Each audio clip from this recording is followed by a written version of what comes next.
Un plaisir de vous retrouver pour vous informer en ce week-end, mesdames, messieurs, au sommaire de ce journal. Pénurie de maïs dans les provinces de l'ex-Katanga et l'ex-Kasaï. Le ministre de l'économie est revenu sur les causes de cette situation et des mesures en cours d'examen à la commission économique et financière du gouvernement lors de la 95e réunion des ministres présidée par le Premier ministre Jean-Michel Sama-Lukonde. Nous parlerons également d'assainissement dans ce journal. C'est au quartier Kassombo que l'autorité urbaine Jacques Massengo Kindele s'est rendu pour le Salongo de ce samedi 22 avril 2023. Il a sensibilisé les habitants de ce coin à la salubrité. Et toujours là-bas, depuis l'effondrement du pont Mouchindoua Rouge au mois de février, aucune suite pour sa réhabilitation. La population est victime de cette situation qui, en plus, favorise la hausse des prix sur le marché. Voilà tout pour les titres. Place à présent au développement.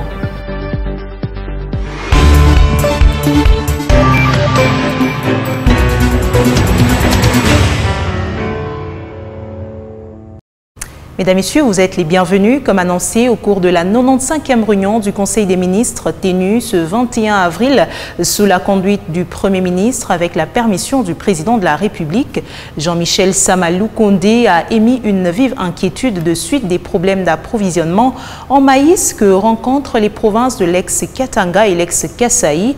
Le vice-premier ministre, ministre de l'économie, est revenu sur les causes de cette situation et des mesures en cours d'examen à la commission économique et financière du gouvernement.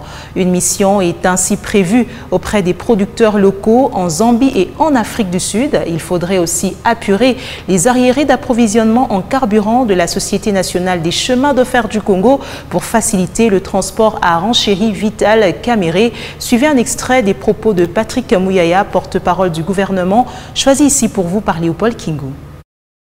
Avant de clôturer sa communication, le Premier ministre a exprimé une vive inquiétude sur les problèmes d'approvisionnement en maïs que connaissent les provinces du Grand Katanga et du Grand Kasaï, conséquence de la rareté de ces denrées dans la partie orientale de l'Afrique qui pousse les pays de cette partie du pays à s'approvisionner comme la République démocratique du Congo chez les pays de l'Afrique australe.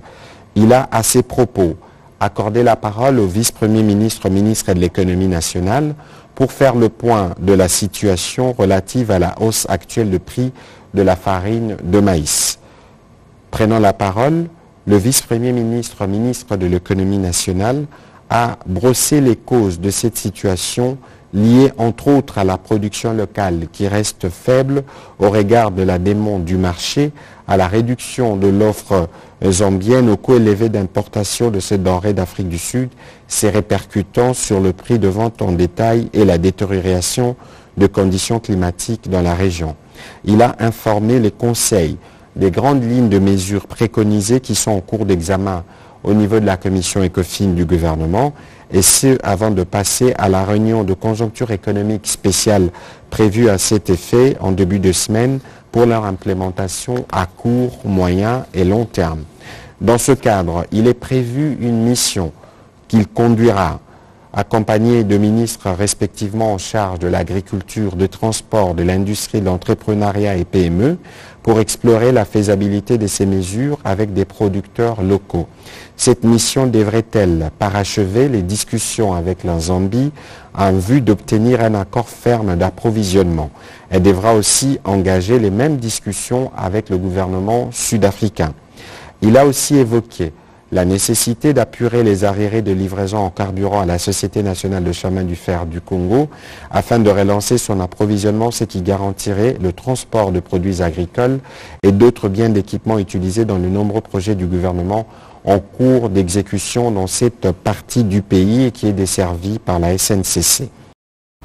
Des appels d'offres de 3 blocs pétroliers du bassin côtier. Didier Boudimbu annonce les dates de dépôt de candidature et d'œuvres de pli pour le bloc Nganzi. La date de limite de dépôt des candidatures était fixée pour ce vendredi 21 avril 2023 et l'ouverture des plis intervient le lundi 24 avril. C'est dans ce cadre qu'il s'y tient au ministère des Hydrocarbures un webinaire sur le processus des appels d'offres de 27 blocs pétroliers de la la République démocratique du Congo. Notre correspondant depuis Kinshasa, Félix Matoudi, nous en parle.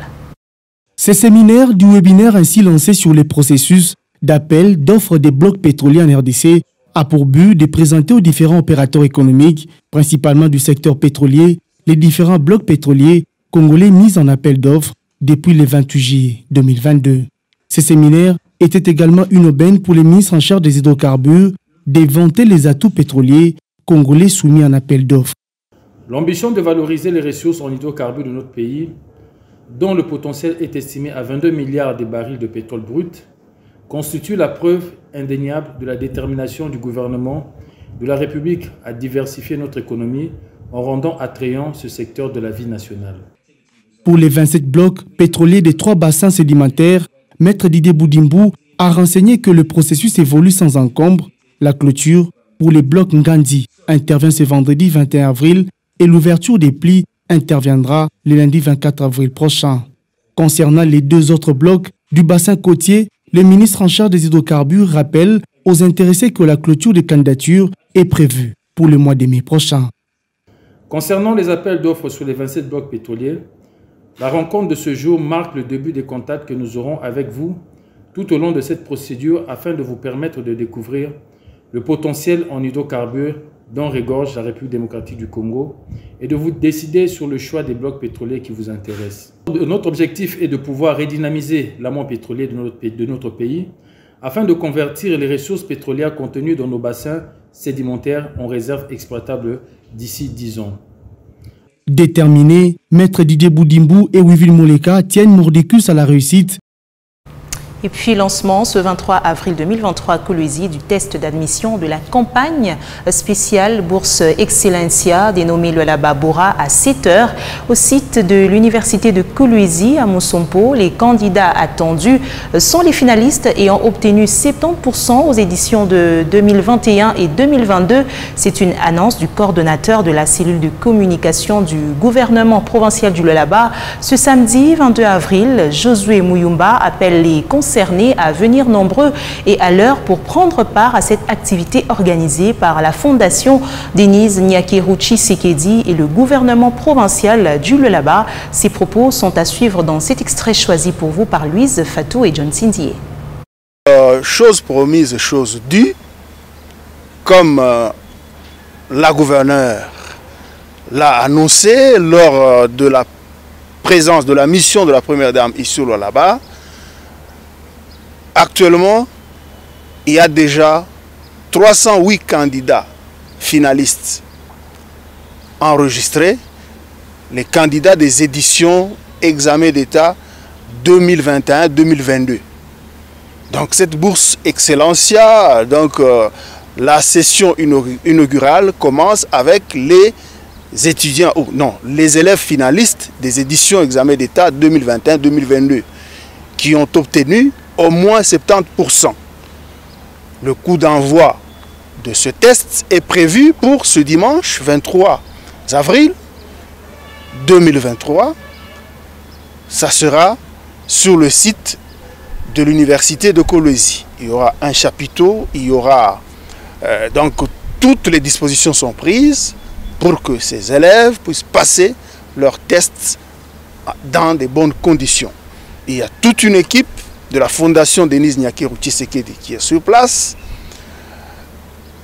de commun accord en collaboration avec les équipes mises sur pied par la gouverneure Masuka pour que le test se déroule dans de bonnes conditions ce dimanche 23 avril 2023. Donc tous les élèves déjà répertoriés, déjà enregistrés, sont invités à venir, à aller sur le site de l'université de Kolwezi, site de Mosompo, au plus tard à 7h pour les dispositions pratiques de participation à ce test. Et puis, initialement prévu du 24 au 25 avril, le rendez-vous des fiertés nationales est reporté au mois de mai, précisément du 14 au 15, dans un point de presse organisé ce samedi 22 avril. Le président du mouvement des jeunes pour la dignité et le développement, Félim Benga, a fait savoir que le report est également un moment pour l'organisation de recadrer les tirs. Oscar Kalambay pour les détails. Le report n'est pas un événement, mais un destin, a fait savoir Félim Benga, initiateur des journées des fiertés nationales qui désormais vont se tenir du 14 au 15 mai dans la province du Lualaba. Le report n'est qu'un destin. Et comme vous le savez très bien, le destin est têtu, il faut l'admettre, faute de quoi on devient malade.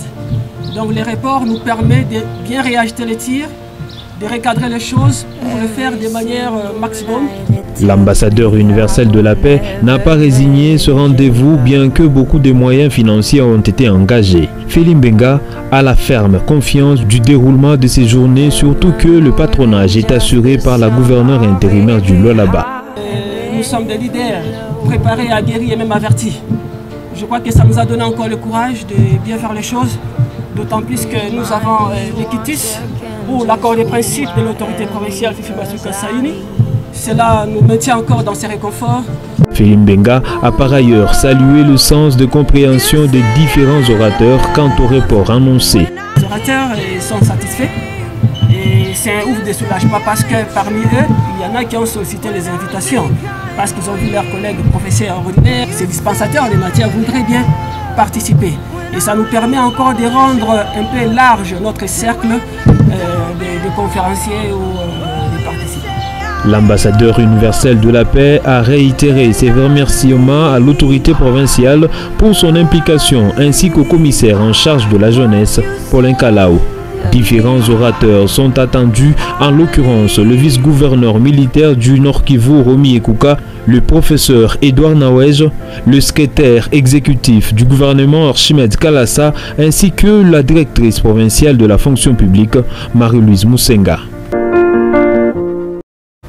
Parlons à présent infrastructure. 5 chantiers sur plusieurs infrastructures de la province du Lualaba motivent l'objet de la visite du ministre d'État en charge de l'aménagement du territoire, Guy Luando Mboyo, lors de sa mission officielle au Lualaba, conduit par le ministre provincial des infrastructures et travaux publics, Machataka Mbe Célestin, aux côtés du commissaire ayant à sa charge la décentralisation et aménagement du territoire en province. Le représentant du chef de l'État a dévoilé un sentiment de joie et d'admiration après le tour de ces projets en phase de finition. Suivez les détails ici dans ce reportage de la presse du ministère des Infrastructures. Réputée par excellence province pilote dans plusieurs domaines, surtout dans le cadre de l'aménagement du territoire, mais aussi dans les infrastructures, la province du Lualaba se métamorphose du jour le jour. En visite officielle à Kolwezi, le ministre d'État en charge de l'aménagement du territoire, Maître Guy Luando Mboyo, a profité de l'occasion de faire le tour des chantiers conduit dans sa suite par le ministre provincial des ITP en province, l'ingénieur Machataka Mbe Célestin et le commissaire général du gouvernement en charge des affaires coutumières et l'aménagement du territoire. Tout a commencé par une visite au pont Chata sur l'avenue Ungungandu prolongée. Ici, l'admiration architecturale de cet ouvrage a bel et bien caractérisé le niveau technique d'une entreprise locale. Le ministre d'État et sa suite ont visité le nouveau bâtiment en construction de la direction provinciale de recettes du Lualaba, érigé sur l'avenue du 30 juin, au quartier industriel. Les chantiers amorcés dans l'enceinte de l'hôpital de référence, notamment la clinique moderne, ainsi que les bureaux administratifs du dit hôpital. Puis, ça n'est suivi le tour du bâtiment qui abritera toutes les directions et programmes de santé en province en phase de finition. Direction vers Moussompo. Déjà, un bloc pousse des terres pour l'université, la construction des bâtiments, entre autres les auditoires modernes, cliniques universitaires, amphithéâtres et d'autres salles au standard international. Avant de regagner la capitale, le ministre d'État a également visité les chantiers majeurs de Kolwezi, chef-lieu de la province, qui est l'échangeur routier comptant des bâtisses, qui pousse des terres dans la province de Fifi Masuka Saini, gouverneur intérimaire. Le représentant du chef de l'État, Félix Antoine Tshisekedi Tshilombo, n'a pas gardé sa langue. tout en exprimant ses sentiments de joie aux métamorphoses de la province dans le domaine des infrastructures qui attirent l'attention et la curiosité des visiteurs.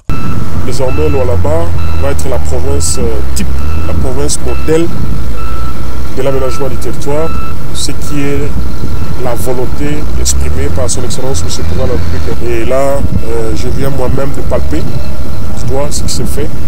Je suis très content de ce qui se passe au Lualaba. Et nous sommes là et nous serons là aux côtés des autorités politiques administratives pour que cette vision du Président de la République devienne une réalité dans cette province. Jadis minière, mais là, elle va devenir une province aménagée de la République. Sous l'œil vigilant du ministère des Infrastructures et Travaux Publics, chapeauté par les dynamiques ingénieur Machata Kayembe Célestin, tous les projets initiés en province évoluent bon train. Sur ce même chapitre, effondré depuis le mois de février, le pont Mouchindoua-Rouge, dans le territoire de Kapanga, à 55 km de Moussompo, occasionne un bon nombre de difficultés dans cette partie de la province du Lualaba. Aucune suite pour la réhabilitation de ce pont. La souffrance monte d'un cran, les prix sur le marché galopent et la population ne sait à quel sein se vouer. Dorsin et Pimouteb signent ce récit. Construit depuis 1963, le pont Mouchindoua-Rouge s'est effondré le 16 février de cette année en cours au passage d'un camion contenant de sacs de ciment. Depuis lors, aucune solution n'est envisagée, décrit la population. Depuis le mois de février jusqu'à aujourd'hui, le 19 avril, il n'y a aucune solution trouvée. La pirogue qui fait le transport des personnes et des biens ne résout pas le problème. En tout cas, c'est plus pire. La vie est devenue plus pénible. Cet effondrement a occasionné des conséquences fâcheuses sur le terrain, notamment la hausse des prix des denrées alimentaires, racontent les passagers. Pour faire traverser une moto, vous devez payer 15 000, 10 000 francs et plus les histoires que vous avez. Vous verrez une moto avec 12 bidons, donc vous devez payer 12 000 plus 10 000 de la moto, ce qui fait 22 000 francs. Les histoires qu'on achetait à 2 000 francs, aujourd'hui c'est à 4 000, c'est à 3 500. L'histoire qu'on achetait à 1 000 francs, c'est à 2 000, 2 500. Nous on a 50 bidons, mais il y a 50 000. 3 motos, 30 000, 80 000 francs, il y en a qui. L'appel est lancé aux autorités compétentes et aux élus de ce territoire. C'est comme si nous ne sommes pas un territoire de la province du Lualaba. Parce qu'une province flotte comme celle-ci, en tout cas une suite favorable devrait déjà être trouvée. Ainsi, nous demandons au gouvernement provincial, au gouvernement national, de pouvoir vite s'impliquer de manière qu'on puisse vite réhabiliter ces ponts. Sinon, ça sera catastrophique parce que la population kapangaise continue toujours à souffrir du jour au jour. Ainsi, nous interpellons encore à nos élus qui s'étaient jusqu'à présent, depuis le mois de février. Ce pont facilitait le trafic entre les territoires de Kapanga et les provinces du Kasaï central et de la Lomami. Les conséquences socio-économiques sont considérables après cet effondrement. À présent, assainissement, comme annoncé dans les titres, le quartier Kasombo, autrefois cité Jikamine Usika, était le choix de l'autorité urbaine Jacques Massengo Kindele pour le Salongo de ce samedi 22 avril 2023, accompagné de son adjoint Farida Mouepou Odile et des bourgmestres de 2 communes. Le premier citoyen de Kolwezi a d'abord assisté à l'évacuation des déchets avant de passer à la sensibilisation. Il a appelé ses administrés de cette partie de la commune Manika à s'aligner derrière cette opération qui vise la salubrité dans le chef-lieu du Lualaba. C'est un reportage de la presse de l'hôtel de ville. Maître Jacques Massengo Kindele, premier citoyen de la ville, est plus que déterminé à rendre salubre sa juridiction, très engagé contre l'insalubrité. L'homme de terrain ne ménage aucun effort, pas du tout repos pour celui qui veut voir sa ville rester propre. En ce samedi, Salongo, l'autorité urbaine a choisi le quartier Kasombo, autrefois cité Jikamine Usika, ensemble avec son adjoint Farida Mouepou Odile et bourgmestre de commune pour superviser les travaux d'enlèvement et évacuation d'immondices comme le veut l'autorité provinciale Fifi Masuka Saini. Message ya kwanza tunakuya nayo ni mnaona tu kunafanya hapa. Hii message yote ni mama gouverneur, mama Fifi Masuka. Anasema mnazunguluka fashi yote memishi ya miona mukasombo. Leo mimi napenda mwende mukasombo, nione maimage, nione na vile watoto wa mukasombo beko na nilamukia. Est-ce que mnamlamukia? Est-ce que mnamlamukia? Une descente à UCK du patron de la ville, accueillie à grande satisfaction. Chasse à l'insalubrité, l'homme de terrain, comme toujours, a échangé avec sa population. Il exhorte les filles et fils des Kasombo à s'approprier des travaux collectifs dits Salongo et de passer à l'œuvre pour une ville de Kolwezi réellement propre. Il est Salongo, tout kuna misensibiliser mweye ni njia kusema kila muntu anze kufanya mercredi samedi Salongo pa nyumba yake. Maproduire buchafu yako unaweka musaka, unaweka mbele ya mpango yako. Mena unaenda kumeri una souscrire ile taxe banaita ya assainissement. Au chapitre de l'insécurité urbaine qui met en mal la quiétude de la population, le maire de Kolwezi appelle ses administrés à dénoncer pour mettre hors d'état de nuire ces inciviques qui créent panique dans la population. Shie tu kuna milomba mweye en tant que population mwe ndio mnaweza kutusaidia pour que na shie tumisaidie. Namna yenu ya kutusaidia ni nini? Ni namna ya kwanza kudenoncer, ya kuchongea kwa chef de quartier, kwa chef d'avenue, kwa chef de bloc. Bale bantu bale munaona suspect mu avenue yenu, mu manyumba yenu.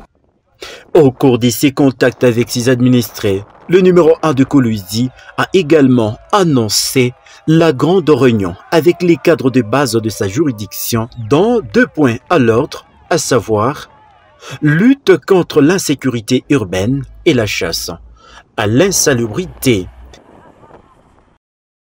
Autour des membres de la Fondation MAP qui était tôt ce samedi 22 avril sur l'avenue Ungungandu avec l'objectif d'assainir cette artère de la ville de Kolwezi, les partisans de Michael Chibouide étaient à pied d'œuvre pour lancer la campagne d'assainissement de la ville de Kolwezi. C'est Teddy Dizamba qui nous en parle.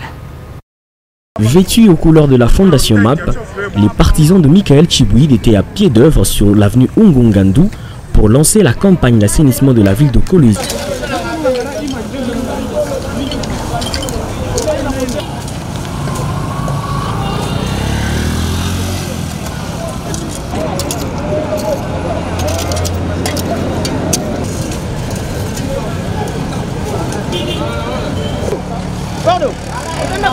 Michael Chibouide justifie cette action par le souci de la Fondation de rendre propre et viable l'environnement. Nous sommes au quartier Mutoshi, sur l'avenue Ungungandu.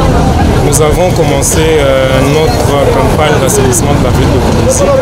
Donc nous nous sommes dit de commencer dans le quartier Mutoshi et petit à petit nous allons aller dans d'autres recoins de la ville de Kolwezi. C'est très important de savoir que quand on vit dans un environnement qui est sain, ça nous évite même des maladies, ça nous évite beaucoup des maux. Alors on se rend compte que sur la ville de Kolwezi, bon, les gens jettent un tout petit peu les choses en désordre, il n'y a pas une bonne gestion en matière de tout ce qui est immondice. Alors nous, derrière ça, c'est aussi faire passer un message à cette jeunesse qui se veut être consciente pour mieux gérer les immondices et protéger l'environnement dans lequel nous sommes. Avec l'encadrement des autorités communales et de la ville, la Fondation MAP compte élargir son champ d'activité afin d'assainir plus d'artères pour refléter la belle image de la capitale mondiale du cobalt. Autre chose, à Kolwezi, la présence des enfants en rupture familiale devient de plus en plus inquiétant sur les points chauds et devant les supermarchés de la ville. Ces enfants sont présents pour se trouver de quoi mettre sur la dent. Malheureusement, le non-encadrement de ces gamins présente des conséquences pour la société. Grace Kalong a fait ce constat et signe ce grand reportage. Malgré l'opération Kanyamakasese, ces enfants dits en rupture familiale deviennent de plus en plus visibles à Kolwezi, chose qui présente des conséquences fâcheuses pour la société.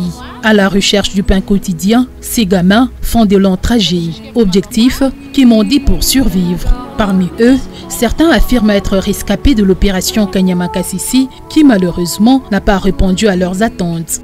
Lors de l'opération Kanyamakasese, nous étions arrêtés et conduits chez les pères d'Anière. Le même jour, nos amis avaient fui et nous étions restés en espérant être inscrits à l'école. Vu que ça n'a pas été fait, nous avons également décidé de fuir. Comme moi personnellement, je comptais faire la menuiserie, donc le métier. Malheureusement, je n'avais pas été inscrit.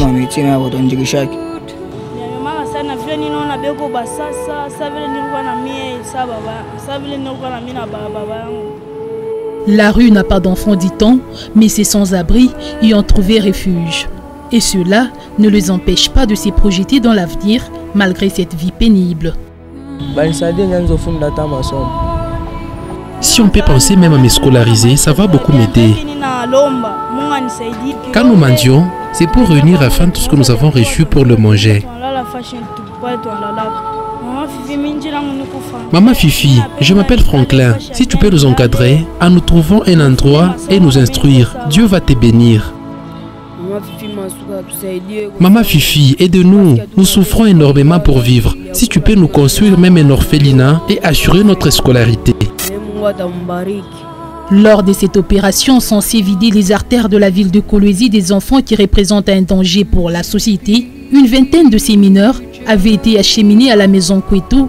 Malheureusement à ces jours, cette maison d'accueil n'en détient que 2 des silos du gouvernement provincial, dont l'un serait interné à l'hôpital général de référence Moignéji. Avec une charge de plus de 150 bouches à nourrir, le père Damien, patron de cette maison, dit être à bout du souffle. Nous voulons humaniser les enfants d'abord. Et les enfants qui viennent ici pour manger avec nos garçons ont beaucoup changé. Parce qu'ils voient que s'ils veulent manger bien, ils doivent changer leur manière. Impossible, la police est partie, après 10 minutes, les enfants ont pris fuite. Ils doivent décider eux-mêmes s'ils veulent suivre. C'est très compliqué, très compliqué. Mais je vois maintenant il y a des petits groupes dans notre maison et ils sont en train d'être plus solides. Mais par exemple, pour jouer au foot, n'est-ce pas, nous n'avions pas l'argent pour acheter. Alors ils se découragent et ils prennent fuite. Cet octogénaire dit se débrouiller avec le moyen du bord et compte uniquement sur les apports extérieurs. Le gouverneur, non, ils nous ont beaucoup aidés. Mais maintenant c'est compliqué. Et c'est compliqué aussi parce que les grands garçons grandissent et il faut les mettre dans des écoles spécialisées, n'est-ce pas? Et alors c'est cher. Et surtout qu'il faut acheter votre bois, votre cuma, etc. Et alors à un certain point, on ne peut plus. Nous souffrons parce que le mois de janvier et février, nous n'avons pas eu l'argent des États-Unis. La première fois qu'ils ont... Et alors ça veut dire que tout était bouleversé pour nourrir les enfants. Et heureusement, les Congolais, ils étaient tous les jours à notre porte avec la nourriture. Les enfants ont bien mangé. Mais on ne pouvait pas la scolarisation. Nous avons les enfants, 2 sont morts en janvier, n'est-ce pas? Et nous n'avions pas le moyen toujours de faire ce qu'il faut faire. Entre-temps, plusieurs questions à ces sujets restent pendantes dans l'opinion, notamment à quoi aurait servi cette opération? Les traquer, oui, mais pour quelle fin? Pour quel accompagnement de ministère des tutelles? Quelle stratégie mise sur pied pour les encadrer afin de garantir la sécurité sociale? Répondre qui pourra. Mesdames, Messieurs, c'est la fin de ce journal du week-end sur votre télévision. Merci à vous de l'avoir suivi. Au revoir.